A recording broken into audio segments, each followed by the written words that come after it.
page 3. We have to solve for x and y. It's often tempting to try and solve for x first, but I only have one x expression here. I don't know what either of these two y's are. I'm going to have to eventually use y to figure out what x is. So in order to solve for y here, we should note the fact that these angles are going to make a linear pair together. This whole thing equals 180.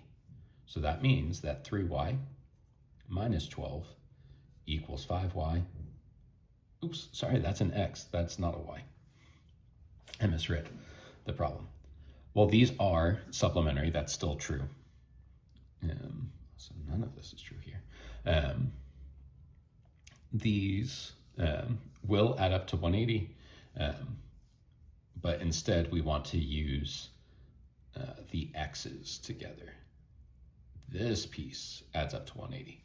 So 5x minus 7 plus 11x plus 11 equals 180. Okay, so these are on the same side, so we're going to combine like terms. 5x plus 11x is 16x. Negative 7 plus 11 is plus 4 equals 180. Subtract 4 from both sides. 16x equals 176. Divide both sides by 16. Gives you x equals 11. Okay, so we could either use this linear pair, but it's easier to just use the fact that these are vertical angles. So since they're vertical angles, they're going to be equal to each other. 11x plus 11 equals 3y minus 12. Substituting in, 11 times 11 plus 11 equals 3y minus 12. That's 132 equals 3y minus 12. Add 12 to both sides to get the y term by itself. 144 is equal to 3y. Divide both sides by 3 to give you y equals 48. X equal to 11. Okay. Now we're always using, it says with regards to angle 4, what is angle 1? 1 and 4, those are across an x from each other, so those are vertical angles. All right, and if they're vertical, they're congruent to each other, so the measure of angle 1 is 70 degrees. Angle 3, well, these together make a straight line, so they are a linear pair. And linear pairs are supplementary.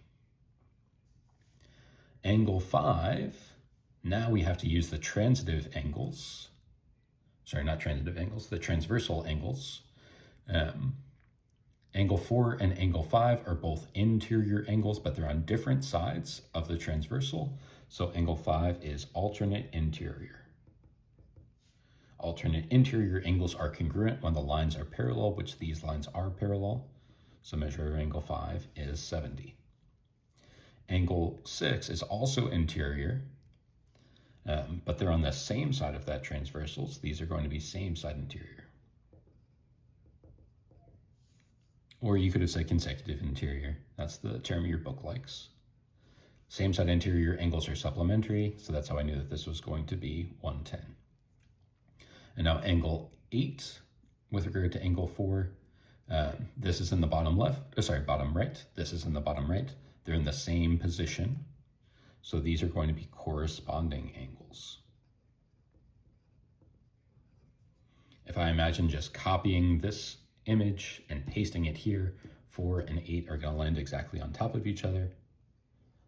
Corresponding angles are congruent when the lines are parallel.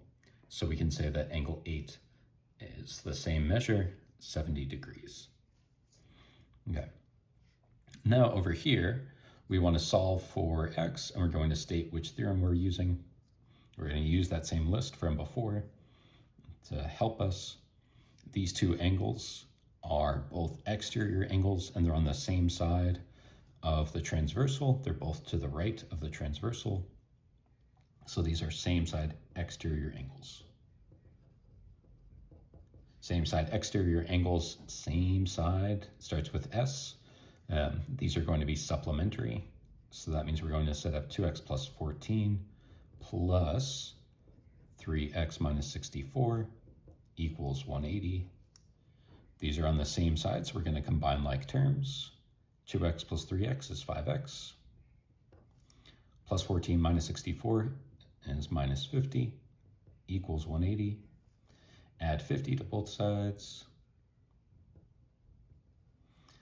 That'll give us 5x equals 230. Divide both sides by 5. That'll give us x equals 46. And this was same side exterior.